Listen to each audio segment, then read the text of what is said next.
Բարի երեկո, եթերում առաջին լրատվականի հիմնական թողարկումն է, ես Քրիստինե Մելքոնյանն եմ, առաջիկա րոպեների ընթացքում առաջարկում եմ դիտել։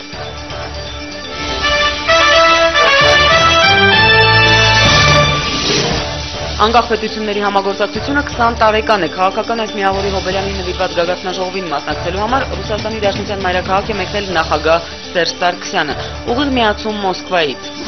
Մինչ պետությունների ղեկավարները Մոսկվայում քննարկում են քաղաքական գործակցության խնդիրները, Սանկտ Պետերբուրգում անկախ պետությունների համագործակցության երկրների լրագրողների ուշադրության կենտրոնում մշակույթն է։ Բացառիկ ռեպորտաժ Ռուսաստանի հյուսիսային մայրաքաղաքից։ Գտնել 7 տարբերություն, հանգուցյալ Կիմ Չեն Իրին կփոխարինի Կիմ Չեն Ինը, կոմունիստական Կորեայում դինաստիական կառավարումը կշարունակվի։ Նորակունքը հյուրերին դիմավորել է ոչ միայն աղուհացով, այլև քաղցրահամ ջրով, 10-ամյակը տոնող հայ-գերմանական ընկերությունը ջրով է ապահովել Արմավիրի մարզի 11 համայնքի։ Արաբական գարունը վերաճել են նախընտրական, ապա նաև հետընտրական քաոսի, Եգիպտոսում բախումները շարունակվում են, կան զոհեր։ Չնայած արտակարգ դրությանը բողոքի ցույցերն ընդգրկում են Ղազախստանի նորանոր քաղաքներ։ Եվ ամանորյա տոները մեկնարկում են Արցախի մայրաքաղաքի վերածննդի հրապարակում լույսերն է վառել գլխավոր գեղեցկուհին։ Երևանում տոնի մեկնարկը կտրվի դեկտեմբերի 20-ին ժամը 20-ին։ Անկախ պետությունների համագործակցությունը 20 տարեկան է, Մոսկվայում մեկնարկում է Հավաքական անվտանգության պայմանագրի կազմակերպության Հավաքական անվտանգության խորհրդի նստաշրջանը, որին մասնակցելու համար Ռուսաստանի Դաշնության մայրաքաղաք է մեկնել նաև նախագահ Սերժ Սարգսյանը։ Այցն աշխատանքային է, Հայաստանի նախագահը կմասնակցի նաև ԱՊՀ 20-ամյակին նվիրված ԱՊՀ մասնակից պետությունների ղեկավարների խորհրդի, ինչպես նաև Եվրազեսի միջպետական խորհրդի նիստերին։ Մոսկվայում է նաև մեր նկարահանող խումբը եւ հիմա ուղիղ կապ ունենք Արթուր Գրիգորյանի հետ։ Արթուր, բարի երեկո, ինչ է տեղի ունեցել այցի առաջին օրը, որոնք են օրվա հիմնական շեշտադրումները։ Բարի երեկո, Քրիստինե, նախ այն մասին, թե ինչ է հիմա տեղի ունենում այս պահին, այս րոպեներին Կրեմլում Ռուսաստանի Դաշնության նախագահ Դմիտրի Մեդվեդևը մեծ ընդունելություն է կազմակերպում նվիրված ԱՊՀ 20-ամյակի ԱՊՀ կազմավորման 20-ամյակին։ Թերևս Մոսկովյան հավաքի հենց հիմնական նպատակը դա էր այս 20-ամյա Հոբելյանն էր, սակայն օգտվելով նման բարձրաստիճան ներկայությունից երևի թե որոշվել է կիրառել դիմել 3-ը մեկում բանաձևին, 3 գագաթնաժողով մեկ վայրում, որոնցից մեկը կայացավ այսօր, նախ Եվրազեսի մասով։ Հայտնի է, որ կազմակերպությանը անդամակցում է 3 երկիր՝ Ռուսաստանը, Բելարուսը եւ Ղազախստանը, կան նաև դիտորդներ, որոնցից մեկը Հայաստանն է։ Այսօր անդամները ստորագրեցին մի քանի փաստաթուղթ, հիմնական նպատակ հռչակվում է ոչ միայն ապրանքների, ասենք ծառայությունների, այլ նաև ազատ աշխատուժի, ավելի ճիշտ, աշխատուժի ազատ տեղաշարժը։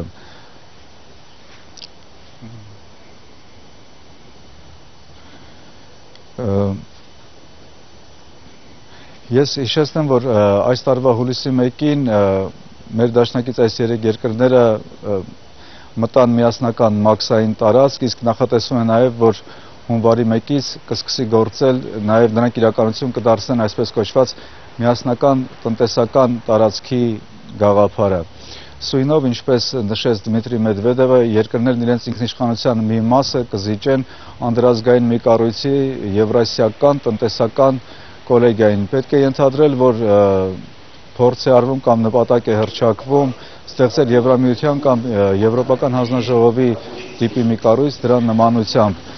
Իդեպ նաև Դմիտրի Մեդվեդևը նշեց, որ մտադրություն կա մոտ ապագայում հրավիրել եւս մեկ գագաթնաժողով ոչ անդամ պետությունների հետ ավելի սերտ գործակցության թեման քննարկելու նպատակով, որ պետությունների կոնկրետ Ռուսաստանի նախագահը չմատնանշեց։ Քրիստինե։ Արթուր, մյուս 2 ձևաչափերով պետությունների ղեկավարների հանդիպումները փաստորեն անցկացվելու են վաղը։ Օրակարգին ծանոթ եք, ինչ հարցեր են քննարկվելու։ Օրակարգի մոտավոր շրջանակը այո հայտնի է, ասեմ, որ ոչ շատ լուրջ հարցեր են ԱՊՀ հաշվի առնելով հոբելյանական, այսպես ասած, մթնոլորտը ԱՊՀ գագաթնաժողովի շրջանակում, իմաստնավորի, ասենք, ԱՊՀ-ի կողմից գործողված դիտորդական առաքելությունների կարգավիճակի բարձրացումը անդամ երկրներում ընտրությունների կամ ասենք հանրաքվեների ժամանակ ավելի հետաքրքիր է խոստանում լինել հավաքական անվտանգության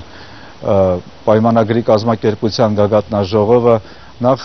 իդեպ հայտնի չէ թե դրան կմասնակցեն բոլորը առաջին դեմքերի մակարդակով թե ոչ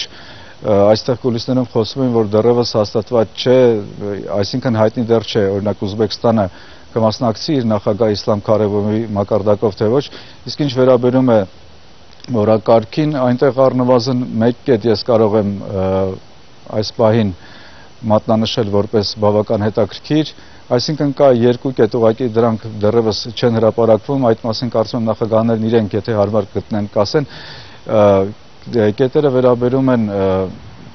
երրորդ կողմերի, երրորդ երկրների հետ ռազմական համագործակցությանը եւ մի շատ առանցքային կետ, որ մշտապես ուղեկցում է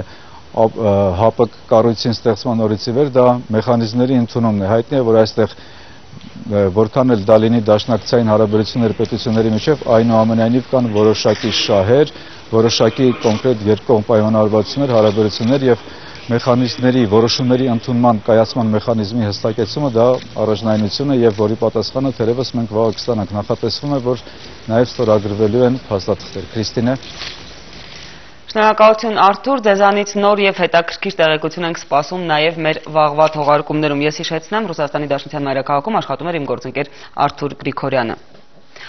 Այսօր Հայաստանի արտգործնախարար Էդվարդ Նալբանդյանը, Պաշտպանության նախարար Սեյրան Օհանյանը եւ Անվտանգության խորհրդի քարտուղար Արթուր Բաղդասարյանը մասնակցել են Հավաքական անվտանգության պայմանագրի կազմակերպության արտգործնախարարների խորհրդի, Պաշտպանության նախարարների խորհրդի եւ Անվտանգության խորհուրդների քարտուղարների կոմիտեի համատեղ նիստին։ Նիստի ընթացքում քննարկվել են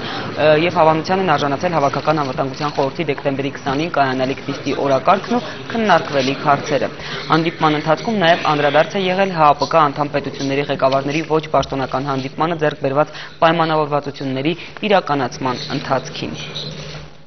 Արտահանման ուղղված կառավարության որդեգրած նոր արդյունաբերական քաղաքականությունն այսօր գործադիրի ղեկավարը ներկայացրել է ապրանքարտադրողներին եւ տեղեկացրել, որ այսուհետև արդյունաբերական քաղաքականությունից բխող բոլոր որոշումները կկայացվեն ու կիրականացվեն կառավարություն մասնավոր հատված համագործակցության արդյունքում։ Բոլոր առարկաներն ու նոր գաղափարները կքննարկվեն վարչապետին կից ստեղծվող խորհրդում։ Արդեն իսկ որոշվել է ուսումնասիրել արտադրության 11 ճյուղերի ներուժն ու արտահանման հնարավորությունները։ Մոտ ապագայում կառավարության հաստատմանը կհանձնվի նաև դեղագործության, կոնյակագործության ու ճշգրիտ սարքաշինության ոլորտներում արտահանման ռազմավարության իրականացումն ապահովող միջոցառումների ցանկը։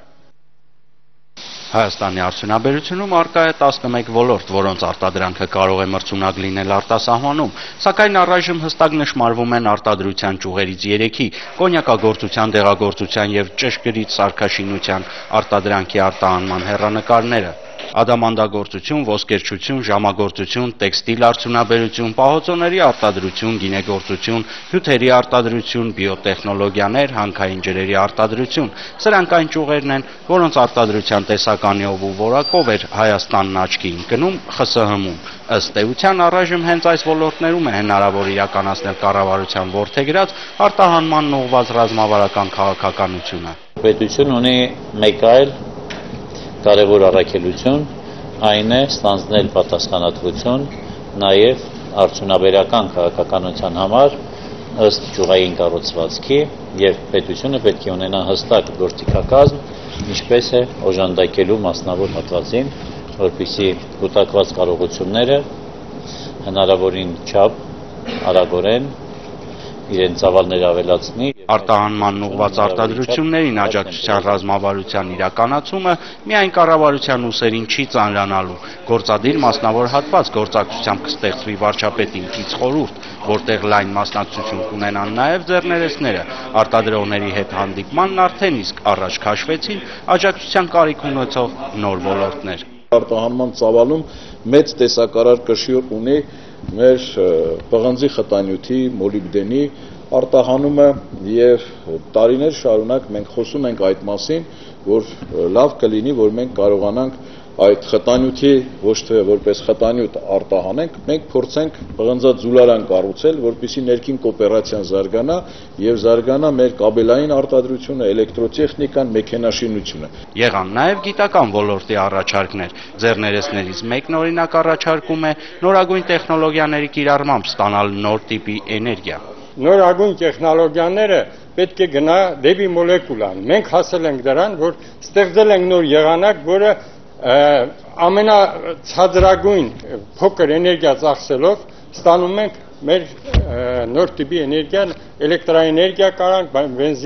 բենզինի փոխարեն այրումը բացառում ենք Ձեռներեցների մի մասն էլ հետադարձ հայացք նետելով խորհրդային Հայաստանի տնտեսության վրա մեջբերում էր մեքենաշինության, քիմիական ու թեթև արդյունաբերության ճյուղերի ձեռքբերումները։ Իդեպ, թեթև արդյունաբերության զարգացման տարբերակներից մեկն ըստ հայրենական ապրանք արտադրողների սահմանակից որոշ շրջաններ ազատ տնտեսական գոտի ճանաչելն է։ Առայժմ եռամսյա ժամկետում կառավարության հաստատմանը կներկայացվի ճշգրիտ ճարտարագիտության, դեղագործության ու կոնյակագործության ռազմավարությունների իրականացումն ապահովող միջոցառումների ցանկը։ Վահե Կոստանդյան, Հարություն Վարդանյան, Առաջին լրատվական։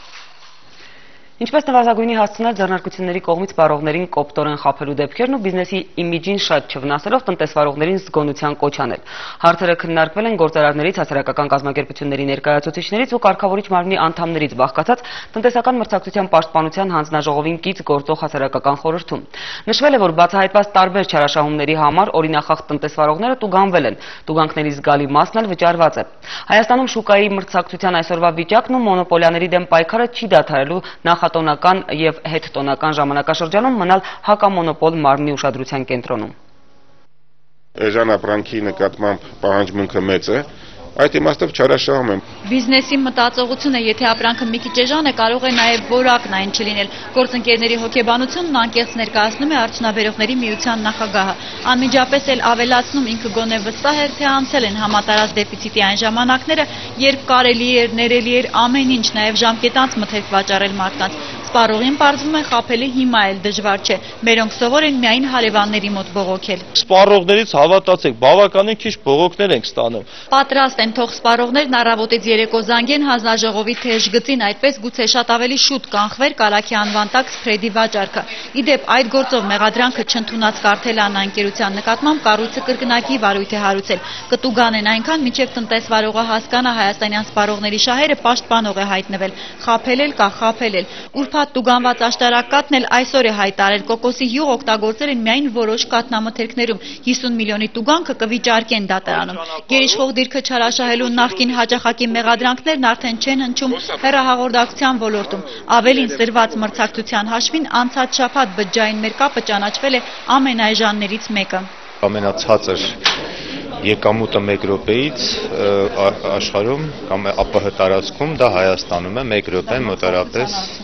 ըստ իրողույթի մրցակցության արդյունք է բջջային օպերատորների միջև 1 րոպեի սակագինը միջինում ստացվել է 3 ցենտ։ Մոնոպոլիա ոչ, բայց բարձր կենտրոնացվածություն կա գովազդի շուկայում, հեռուստատեսությունում պատվերները կուտակվում են բարձր վարկանիշ ունեցող ալիքներում, իսկ քաղաքային վահանակների դեպքում ցանկություն ունեցողը միշտ էլ կարող է շուկա մտնել, վստահեցնում են այդ բիզնեսը կանոնակարգողները։ Քաղաքից դուրս վերավաճառվեց ու արդեն նոր կամպանիա է մտել, ասենք Big Board-ն է մտել։ Քաղաքում են իրենք արդեն ձեռք բերում, այսինքն ներսում կա այդ շարժ։ Մրցակցության խնդիր չէ, սակայն ով կարող է թող օգնի աշխարհի տեխնոլոգիական նորույթներին, հաստոցներին ու նյութերին արտասահմանից ստացվող կատալոգներով ծանոթացող գործարանների անունից ահազանգում է Արմեն Մարտիրոսյանը։ Պարտադիր մաքսազերծման ցուցակ մտած այդ տեղեկագրերից բյուջեն ստանալու է ընդամենը 40 դրամ։ Այնինչ ձևակերպումը կատարող մաքսային բրոկերը փոստով կատալոգ ստացած տնտեսվարողից կգանձի 24-ից 120,000, միջինում 60,000 դրամ, ում խնդրես կատալոգ չուղարկի։ Մեր ընկերության նման ընկերություն, իսկ մենք խոշոր բիզնեսին չենք պատկանում, պիտի մաքսային բրոկերներին 30 միլիոն դրամ վճարի։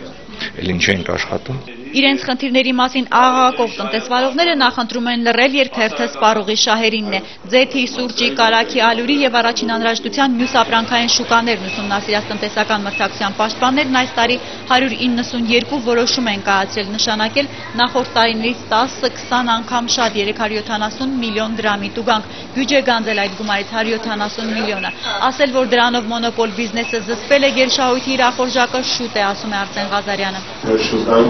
Հավասարմրցակցությունը դեռևս խիստ վայելման կարիք ունի, գերական դիրք ունեցող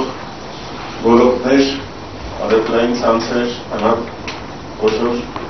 ձեռնարկություններ դեռևս նախկինից եկած արվայնքով շարունակում են չարաշահել իրենց դիրքը, որը բերում է